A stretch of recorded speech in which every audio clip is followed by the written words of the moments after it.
Hello, hello, hello, YouTube world. This is Miss Patty with For Your CNA, and I'd like to welcome you to our live weekly question and answer session where I answer all of your questions on CNA training and testing and workplace issues and whatever else you want to talk about today.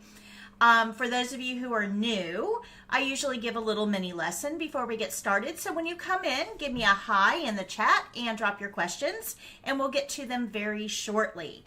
For those of you who are returning, hi and welcome back. So good to see you. So today, hi Brittany, hi Liz. Today, I want to go over something that a lot of you guys don't even know we offer. And it's free, which is a bonus because if it's free, it's for me. So I want to talk to you a little bit about this really cool resource that we have that I think would benefit a lot of you. So let's jump right into today's lesson and go ahead and put your questions in the chat and we'll get to them in just a few minutes after the lesson. So today I want to talk about where should I work. Now this actually was something what got me thinking about doing this today was something that was posted in one of the CNA groups that I'm in. And this past week, there were 3 different posts on this topic. And there was a lot of conversation in the posts about this. So I thought that, this is like the perfect opportunity for me to explain what this is and how it might help you. So it's one of the most common questions for a new CNA. Where should I start working, right? What's the best place for me? I get it in my classroom a lot. Brand new students that are getting ready to graduate. Where should I work? What's my first workplace? And a lot of people want to jump straight into the hospital. And not saying that that's not a good idea, but not everybody is built for the hospital, especially when you're brand new, because you're still slow. You're slow at everything. You're supposed to be slow. You're new. This is the time in your life to be slow. But hospitals are very fast-paced, and there's not a lot of time for on-the-job training. So people that go straight from a classroom into the hospital setting don't last very long. They end up usually quitting within a couple of weeks because it's just so overwhelming. It wasn't what they thought it was going to be. They don't feel fulfilled. They feel like they're in over their heads. And a lot of them will leave medicine completely. And that's so heartbreaking because we need you. Oh, we need you. So that's one of the reasons I developed this. So this is something that I made. It's and I'm going to explain it in a minute, but it's designed to help you specifically figure out where you fit in healthcare. So finding the right environment is really, really important, but how do you go about doing that, right? So when we think about CNA work, usually this is what comes up, right? We think about hospitals and nursing homes and home care. That's kind of the default. That's what everybody goes to. Hospitals, nursing homes, and home care. And you may have very strong opinions one way or another on each of these. I want to work in the hospital. I don't want to work in a nursing home. Or I'm built for home care, or whatever the case may be. Everybody's a little bit different. You may have some pretty strong opinions here, but they really are opinions. And it may not always be correct for you because you're working with very limited information. Now, on top of these 3, right, this is what most people kind of think about, but on top of these 3, there's other healthcare settings that may not have even crossed your mind that might actually be a better fit for you. Because every single setting that you're going to work in has a different feel to it. Different types of patients, different types of tasks, different teamwork dynamic, different shifts, and all of these things are going to go into how you perceive that workplace. So we have to remember that not all CNA jobs are equal. Every place is going to have a different feel. So some other places that you may not have thought of to work as a CNA is something like assisted living. Now, a lot of people do think about assisted living, but you don't have to be certified to work there. Now, if you are certified, a lot of times they'll give you a little bump in pay to help, because you have that certification, but it's not required. Anybody can go to work in assisted living and they'll train you on the job. But a lot of CNAs don't really think about mental health being a possible workplace. And CNAs do work in mental health. They work in outpatient settings, they work in inpatient settings across the whole spectrum. And a lot of times we call them mental health techs, but mental health centers hire CNAs and then give them the title mental health tech. So it is another opportunity for you that isn't as centered on physical care. It's more emotional and psychiatric care. So it's a little bit different type of workplace. And then there's hospice. A lot of CNAs don't really think about hospice when they're thinking about possible workplaces. But hospice is one of the few places left in healthcare that actually gives you time to spend with patients, to talk to them, to provide emotional support. So it's a little bit slower pace. And you really want to develop those relationships with the patients and their families. And then there's pediatrics. Now, a lot of people think about pediatrics, but not from a CNA standpoint. And yes, CNAs can work in pediatrics in certain settings. Now, that doesn't mean that every NICU unit in a hospital is going to have CNAs. It's kind of hit and miss. But pediatrics, as a genre, does use CNAs in certain settings. And one of the biggest ones actually is in home care, pediatric home care, but there's also pediatric daycares. We actually have one not too far from us, and this is a daycare specifically for kids that can't go to regular daycare because they have feeding tubes or they have a trach or they have a seizure disorder. Kids that have some complex medical needs that regular daycares are just not equipped or not comfortable providing that level of care. So there are specialized daycares specifically for these kids where they get to interact with other children, they get to learn. A lot of times they'll have therapy on site, and those daycares do hire CNAs. And you can also see CNAs in doctors' offices and pediatric clinics and things like that, and children's hospitals as well. So pediatrics kind of has a little bit bigger footprint than most people think about. Then you have outpatient surgery. Now this one hardly makes any lists anywhere, and yet it's interesting to me because outpatient surgery is one of those things that everybody has in their community, right? There's places that patients go to have surgery during the day and then they go home after surgery. And we are doing more and more and more surgeries on an outpatient basis. And those outpatient surgery centers do utilize CNAs for pre-op and post-op settings. So it's a good opportunity for you. Walk-in clinics is another one that a lot of CNAs don't really think about. And yes, you can work in a walk-in clinic. You can also work in a doctor's office. You don't have to be a medical assistant in most states. They can do on-the-job training, and you already come in knowing vital signs, which is the biggest medical assistant task to learn. And they can train you on other things. Most doctors' offices now don't do blood work and things like that in the office. They actually outsource that. But if they do, they can actually train you on the job to do those tasks. So yes, you can work in doctors' offices as a CNA. You don't have to go back and get your medical assistant. It really depends on the state you're working in, as well as the availability of leadership to train you in other tasks. Most doctors' offices, because they're so busy already, they want to bring in people that are fully trained, and that's where that medical assistant thing comes in. But if they're having trouble finding that medical assistant, they will consider putting a CNA in that position and just training them from there.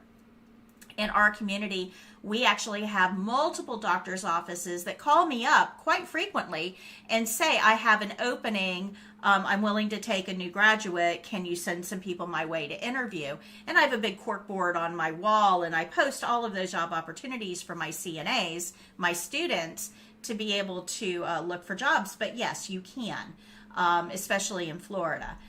Rehabilitation centers. This is another one that's not real high on people's lists, rehabilitation centers. And this is somewhere that somebody who had a surgery or a catastrophic illness or an injury can go between the hospital and home. So it's usually 6 to 8 weeks, sometimes a little longer. So you get discharged from the hospital, you go to a rehabilitation center, they do therapy right on site, physical, occupational, speech therapy. You get your medical treatments there, and the whole goal is for you to be able to go home at the end with a certain level of independence. Now, the next one is probably something that's not on anybody's list, jails.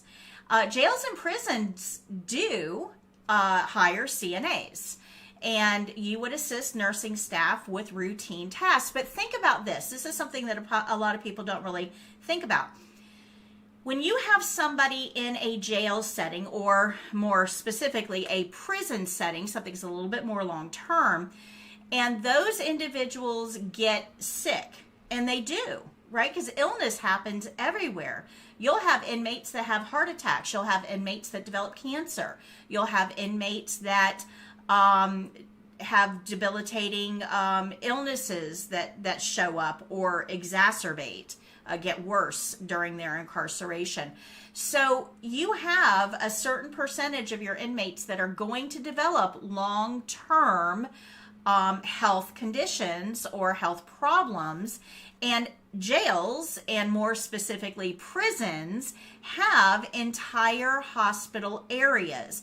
Now, they may be called the infirmary, they may be called the medical unit, they may be called different names, but they are places that inmates are housed that provide medical care as well as seeing, to their incarceration needs as well. So in jails and prisons, you could help nurses providing daily care on inmates. Now, a lot of people think this is really unsafe, but believe it or not, it's probably one of the safest types of CNA work, because when you're in the hospital, there's no guard standing there that ensures your safety. So in a jail or prison setting, inside the infirmary or the medical unit are always guards. So, and it's also, movies have portrayed the medical unit as an easy way to escape.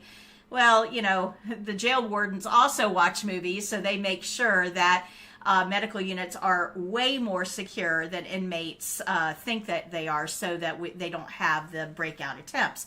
So there's a high guard presence in medical units. And the individuals that I've talked to, the nurses and the CNAs that work in our local jail, because I own a scrub shop and a lot of them come in and shop with us, and I've asked them, how do you like your job? Isn't it a little weird? And all of them have expressed to me that they absolutely love their job, because there is a high level of security, and there's a lower patient ratio.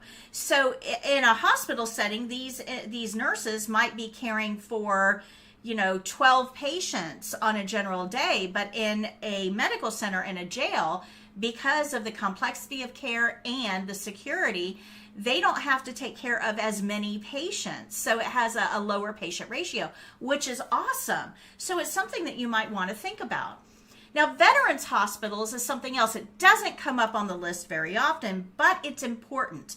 Now, veterans facilities, these can be nursing homes or hospitals, hire CNAs, and because you're working with the federal government, you get better benefits, and you're able to transfer within the VA system to different facilities without having to go through the whole recertification process like you would for travel CNA work.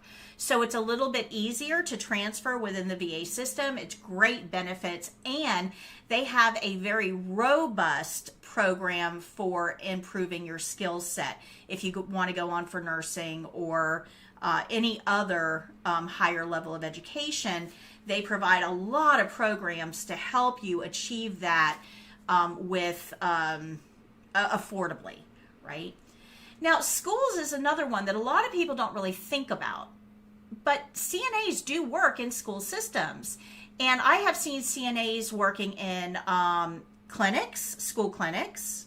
I have seen CNAs working as paraprofessionals with children who have physical or emotional or psychiatric deficiencies. And I have seen CNAs in other modalities within the school system. So there are opportunities in your local school system as well that you may not necessarily think about. Now, there's others that didn't make this list.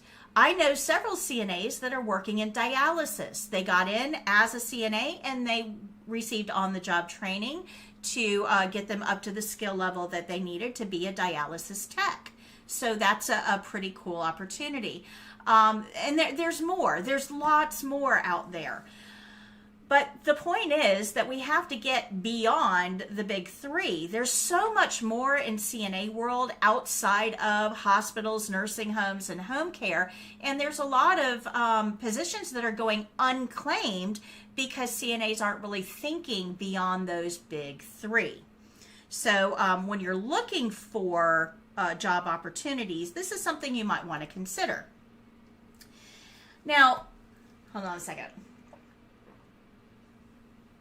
The main point here is that anywhere a nurse works, a CNA may be needed. So remember, we're nursing assistants, right? Nursing. So anywhere where there's a nurse and nursing is going on, a CNA may be needed. So think about all the places that you might see a nurse. Things like occupational health. That's another one. Things like the health department. That's something that doesn't come up very often. So anywhere you would see a nurse, a nursing assistant may be needed. So it kind of opens up your job opportunities when you think of it in that way. So if we have all of these opportunities, right, beyond the big three, hospitals, nursing homes, home care, plus this whole list of all the others, how in the world do you know where you will fit in? Where should you consider working when you first become a CNA? Now, a lot of people go at this trial and error. They get a job, they work it for a couple weeks, they decide, oh, this isn't for me, they quit, they move on to another job, work it a couple weeks, oh, this isn't for me, and they quit.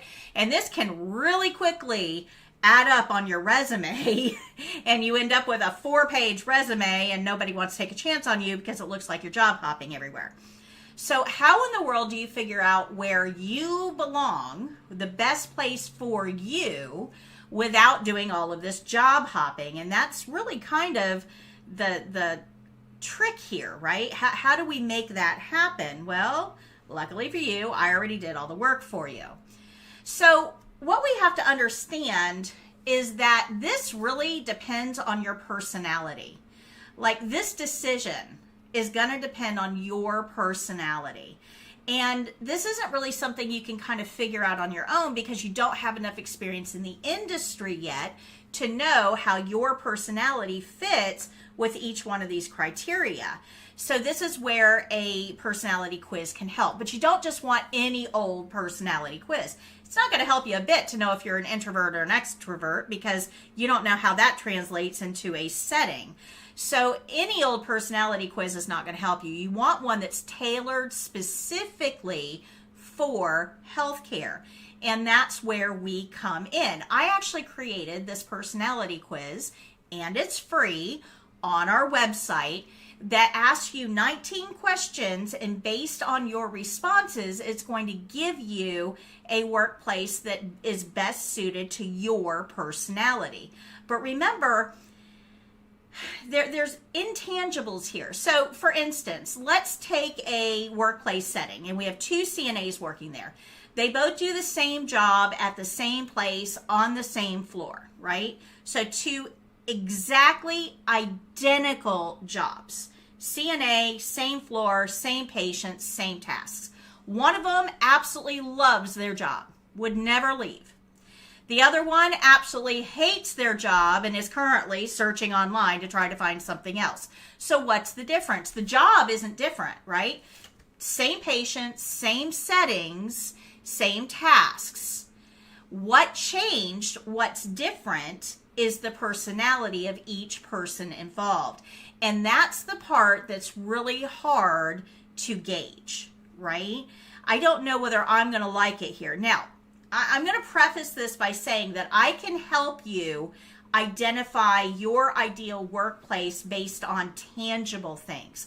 What shift you prefer, how much consistency you need, if you're comfortable with medical equipment. I can look at those things and figure out the best workplace for you. What I can't do is promise you that there won't be personality conflicts in that workplace. Most of the places I have quit, it's not because of what I'm doing. It's usually because of who I'm doing it with, right? My coworkers, or my patients, or it's the personalities involved.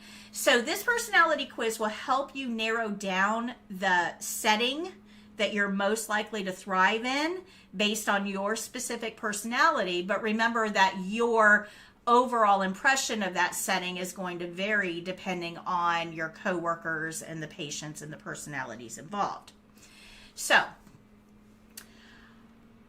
the three things we're going to look at here are the tasks that you do, the patients that you care for, and the pace that is required for that setting. So these are three things that are very, very specific to each setting. For instance, if I'm a high energy individual, home care is probably not where I need to be. If I'm a high energy individual that likes to solve problems, and I am, when I tried to do home care and I was in one home for 8 hours with very little to do, it drove me nuts because it doesn't suit my personality. Now, somebody that's a little bit more low key, that likes having downtime, that can, enjoy a slower pace, that's right up their alley, and that's where they're going to thrive. You put that person in a high energy place that requires a lot of problem solving and a lot of conflict resolution, and they'll be out of their minds because it doesn't suit their personality, right? So we have to look at tasks and patients and pace when we're trying to figure out what job setting is best for us, okay? So,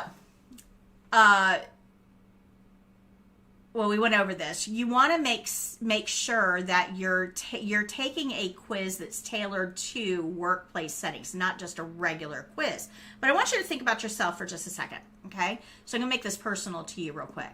So do you like working closely with a team, or do you like flying solo? Now, me, I am kind of a born leader. When I was little, I'm an only child. A little bit about me. I'm an only child. So I didn't have any brothers or sisters to boss me around or that I could boss around. I just learned how to operate solo because I lived most of my life solo. I was an only child. My parents worked most of the time.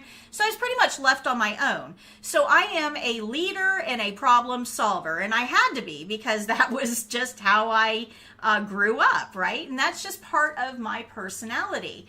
But a lot of people like social camaraderie. They're happiest in groups.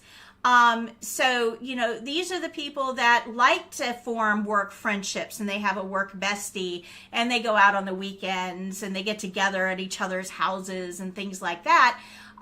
That's not really my style. So I'm a born leader, and I do well with teamwork, but I don't really need to be part of a social group or a social team. So that's going to influence the type of workplace that I work best in. You also have to look at, do you like being around complicated equipment, or does it intimidate you? Now, me, I like complicated because I'm a problem solver. So you put me in the ICU with lots of beeping machines, and I'm like, cool, this is awesome. I get to learn how to work all of this. Now, you put another one of my family members in that same situation, and she's going to get all wide-eyed and take a step back. Hands are going to go up. She's like, I don't want any part of this. This is way too much for me. So we're in the same family, but we're going to have two totally different approaches to that type of a scenario. You also have to think about your shift. Do you prefer to work 12 hours a day, or do you only want to work 8? Or do you need something that's even more flexible than that? So you have to think about your own outside obligations. Me, I don't have young kids at home anymore. I want to do my 12 hours, get it done, only have to do that 3 times a week, and I'm off for 4 days. That's awesome. That's an ideal schedule for me. But that's not going to work for somebody who has small children and relies on daycare, because those hours don't really work well for daycare. It's not going to work for somebody who is in school for additional education, because those work hours are probably going to interfere with school. So you have to think about all of the obligations you have beyond work to figure out what shift is going to work best for you. You also have to look at, are you excited by change in your environment? So change invigorates me. I like change. I like the challenge of coming up with a new system. I like change. Change does not intimidate me at all. Now, my oldest son hates change. When I would color my hair when he was a kid, he would cry for days because he doesn't like change, right? So he needs to be in a pretty static environment where there's very little change. Everything is pretty consistent. I don't like consistency. I get bored. So I need to be in a much more fast-paced environment where things change a lot. So I want to see my patients get better. I want to be able to wave bye to them as they go on to the next part of their life.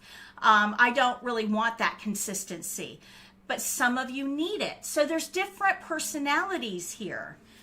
You also have to figure out, do you like long-term relationships, or do you like your encounters short and sweet? And this is going to impact the best setting for you. If you like getting to know people really well, if you like those long-term relationships, short settings are not going to be in your best interest. So you wouldn't want to go to work at a walk-in clinic. There's no way you can develop any sort of a relationship with anybody in 15 minutes. You would want to look at something that's more long-term. So these are all questions that you would be asking yourself to figure out what's the best place for you. So we've already done this for you. This is a 19-question quiz. It's on our website. I'll put it in the chat here for you. There you go. It's 19 questions. It's free, and it will explain to you where you're most likely to thrive. And it is scarily accurate. It is really accurate. There was a lot of psychology that went into developing this. It actually took me 2 years to develop this quiz. Now, when you're done with the quiz, you're going to get results that's going to give you one of 9 workplaces. Now, I didn't include everything that we talked about earlier, all the obscure ones. I just focused on the 9 main big players here: hospitals, nursing homes, rehabs, assisted living, home health, hospice, outpatient, mental health, and pediatrics. Now, there are others, yes, but this will get us a good starter pack, right? And it will help you identify where you're most likely to thrive. But it's going to go a little bit beyond that. It's not just going to give you results. It's going to give you a whole report. And that report is going to go over specifics for that setting. So things like PACE, type of patient, the number of patients that you would generally be caring for, the oversight and supervision that you would be receiving, teamwork, the length of patient interaction. Is it short? Is it long? Schedules and shifts, pay and benefits, learning new skills, and opportunity for advancement. So this is going to cover a lot of things about each setting that you may not really think about initially. So it's hopefully opening up your eyes to other possibilities that are in your community beyond those that are kind of readily seen. So you can access this on foryourcna.com/your-ideal-workplace, or just go to foryourcna.com. Up in training, I have it in the menu as well. So your ideal workplace, it's all for you. so that you can decide where you're best suited. And that way, hopefully, you'll be able to enjoy your CNA career from the very beginning instead of having to try on a few for size to figure out where you're most likely to fit. But what I really want to do here is to help you exclude settings that are not a good match for your personality, because it doesn't do you or the employer any good. And I'll give you a good example of this. We had somebody recently who took my class a couple of years ago, and she got her certificate, graduated, got her certification, went straight to work at the hospital. So straight out of the gate, went to the hospital. And she was absolutely convinced that this was her setting. You know, she wanted the hospital. When she got into the hospital, about 3 to 4 weeks, she realized that she was drowning. It was not what she thought it was. She didn't have the skill level for it, but she didn't have the personality for it either. And she didn't really want to learn any new tasks, and all the machinery really intimidated her, and she found herself hiding more than helping.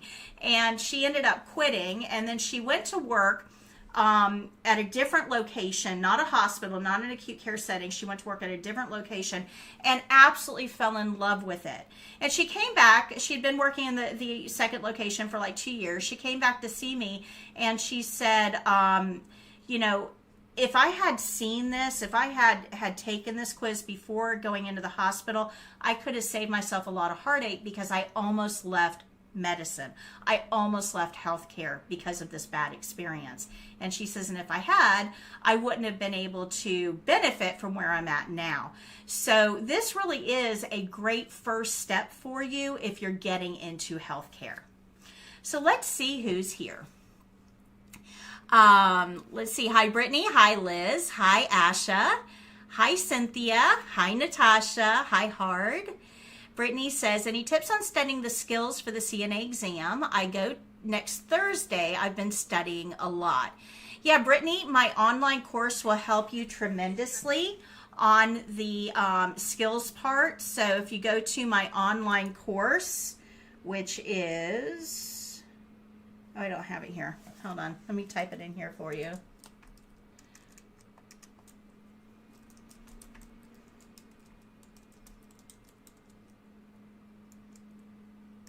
Okay, so if you go to courses.foryourcna.com, I have a whole online course, and it has a ton of information in there on the skills, the theory too, but specifically the skills. It has sequencing activities.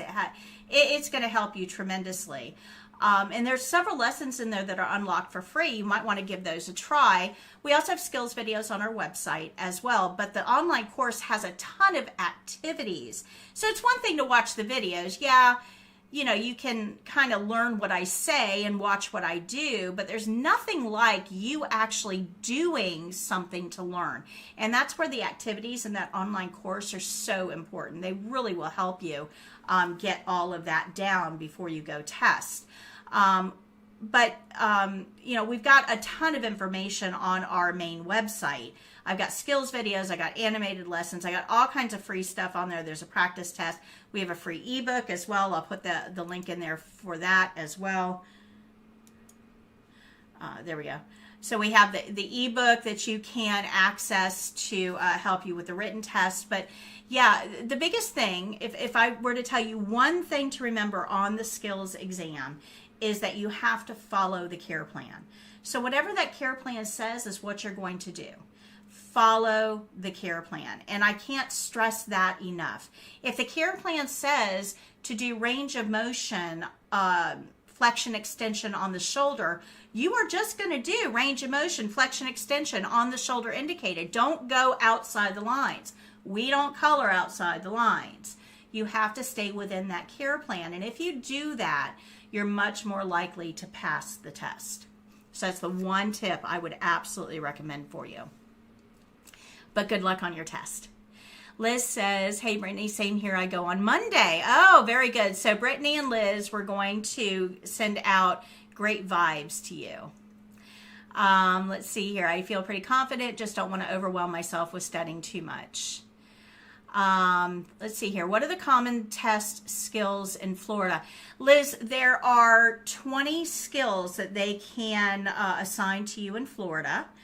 So I actually have a video on this. If you go to my website, foryourcna.com, click on training animated lessons. You want the animated lessons. Scroll down to the bottom. I got a whole section on the test. And one of them is the skills categories on the CNA state exam. So go watch that video. It's only maybe 5 minutes long, and it'll help explain the skills that you might be asked to perform and how they decide which skills you're going to get on the state exam. So that will help you. Let's see here. I've been told hand and nail care, foot care, ambulating, transferring. Not 100% sure. I wish I knew exactly. Go watch the video. But there's, like I said, 20 skills. And I can't say them all. You know, there's dressing a resident with a weak arm. There's feeding a resident. There's mouth care. There's denture care. There's pulse. There's respiration. There's 3 range of motions. There's transferring a patient out of bed. There's ambulating. There's turning a patient over, making an occupied bed, assisting with a bedpan, partial bed bath, hand care, foot care, peri-care, catheter care, emptying the drainage bag. But there's 20 skills. I think I forgot. Oh, pulse, respirations. I think that's all of them. But there's 20 total skills. And then you're going to be graded on top of that. They're going to give you 3 skills out of those 20 to demonstrate. On top of that, you're going to be graded on hand washing at the beginning and the end of your first skill. And you're going to be graded on indirect care as well. Let's see here. Jennifer says, I work in mental health, inpatient in a hospital, and I love it. Awesome, Jennifer. Awesome. Hey, Jennifer, if you do me a favor, go take the personality quiz and see if you get mental health. Let's see if you get mental health. Let me know next week. Liz says, or Blue says, so many places to work: jails, hospitals, schools, mental health, home health care. Yes. Liz says, Brittany, do you live in Florida? Blue says, I love working in HR in a home care clinic. Your lessons help me teach the home care classes. Awesome, Blue. I'm so happy. And you know, I've got my regulars on here, and Blue and Jennifer are here almost every single week, and I absolutely love it. And I love to hear your stories as well. You guys get to see me on the screen. You get to know a little bit about me, but this is how I get to know about you guys, because you show up so often and you interact with me and you let me know a little bit about your life, and I absolutely love it. Let's see here. Blue says, oh, Jennifer, oh boy, that's...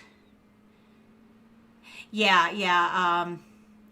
Jennifer, you retracted the message, so I can't see what you had said. Liz says, I'm a little nervous taking my exam and skills on Monday with Prometric. Anybody taking the taking the exam with them? Yeah, Liz, if you go watch, oh, thank you, Mai, for putting that in there. If you go watch the whole section on my website about, in the animated videos, about,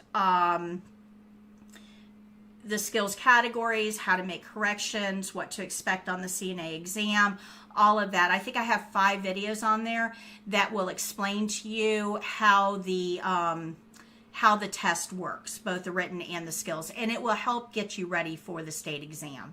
You can also, for those of you that don't know, on my YouTube channel, I actually have a playlist on there that has all of my live classes. So I actually live stream my classes, my classroom program. I have students sitting there. I'm talking to them, but I'm live streaming it out to you. You can go back and watch all of those replays. And you have time to do that between now and Monday. You could go through my entire class. It's 32 hours of content, but that little settings gear at the bottom of the screen, you can actually speed me up. So it cuts it down a little bit. But you could watch all of those videos and be 100% ready for the state exam. And I would encourage you to do so, because it really will. We're built for Prometric testing. So it really will help improve your test performance. Hi, Monique. Thanks for joining. Jennifer says, I did take your test a while back and I got assisted living, but in Oregon, you don't have to be certified, so my CNA license would be wasted. Yeah, and in most states, you don't have to be, actually no states, you don't have to be certified to do assisted living. So that's interesting. Awesome. So I hope that helped you guys today. Anybody else have any questions for me? Any questions I can help you with? Those of you that are getting ready to take the state exam, so Brittany and Liz, go get that ebook. It's free. It will help you on the written part of the exam. So I encourage you to do that. Oh, sorry, I got really dry mouth today. All right, so let's get to my favorite part of the weekly lessons here. Let's see who passed the state exam. So each week we go through all of our comments, and anybody that leaves us a comment on any one of my YouTube videos, a fresh comment, don't reply to somebody else. I don't always see those. It has to be a fresh comment. But if you leave a fresh comment and let us know that you passed the state exam, we are going to congratulate you on the following Thursday. So that's what we're going to do now. We're going to congratulate those that passed the state exam and send good vibes out to those that took the exam but is waiting for their results. So we're going to get to that in a second. But I want to tell you the first three came to my live game show on Tuesday. So do you guys know about the live game show? The first and third Tuesday of every month, I go live and we do a practice test game show. And the program that I use actually reads your answers in the chat and awards points. It's a real game show format.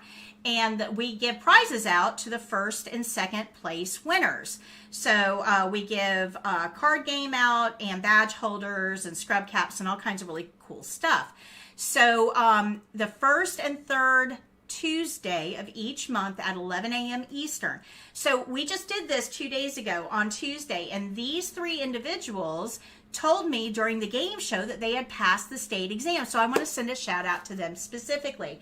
So Wilma McDowell, congratulations. Anna S.H., great job. And Buchra Carmaine, great, fantastic work, guys. I'm so proud of each one of you for passing the state exam. We want to wish you great success in your new career. Now, the following people dropped by my YouTube channel and just put a comment on one of my videos and let me know that they passed the state exam. So congratulations to Christine Null, Michaela Barbara, McDonald, SB, and Christoph Vlog. So congratulations to all of you for passing the state exam, and we're super, super proud of you, and thank you so much for letting us be part of your journey. Now we have 3 people that are waiting results, so we're going to send out good vibes because I know they're sitting on pins and needles. So Random Videos Mosity, Lizzie Lange, and Trevor Merlio. Good luck to all of you. We're going to keep our fingers crossed, send you guys out some good vibes, and hope that it's good news when you get it. And when you guys find out that you passed, stop by our channel, leave a comment, a new comment on any one of our videos. Let us know that you passed, and we'll congratulate you on an upcoming episode as well. So let's see here. Let's see here. Thanks so much. This will be so much help for me. No problem, Liz. And how can I pass my CNA written exam because I'm having trouble with it? Uloma, you want to download the ebook. The ebook, here, right here. That ebook is specific for the written test. So you're going to want to download that and read it. It will help you tremendously on the written test. Okay? All right, so congratulations to all, guys. Good luck. Thanks for joining me today. This was an awesome Thursday. I love spending my Thursdays with you. Make sure you tune in next week, though. Next week's going to be super special because next week is the beginning of CNA Week. Did you guys know that? We have a CNA Week. And next Thursday starts the beginning of CNA Week. So we're going to talk a lot about CNA Week, its history, its origins, and I might do a raffle and give something away. So make sure you tune in next week for CNA Week on our weekly live for the start of CNA Week next Thursday at 3 p.m. So I hope to see you there. Other than that, we start classes on Monday, so tune in for that. If you haven't already subscribed, make sure that you do so on our CNA or our channel, our YouTube channel. Give me a thumbs up if you like this today, if you found it helpful. That's how YouTube knows that you guys like our content, and it starts recommending it to other people. So if you haven't liked us yet, please give us a thumbs up. I'd really appreciate it. And hope to see you in class on Monday. Remember, we go live 9 a.m. Eastern for class on Monday and Wednesday. Hope to see you there. If not, we'll see you next week, Thursday at 3. Until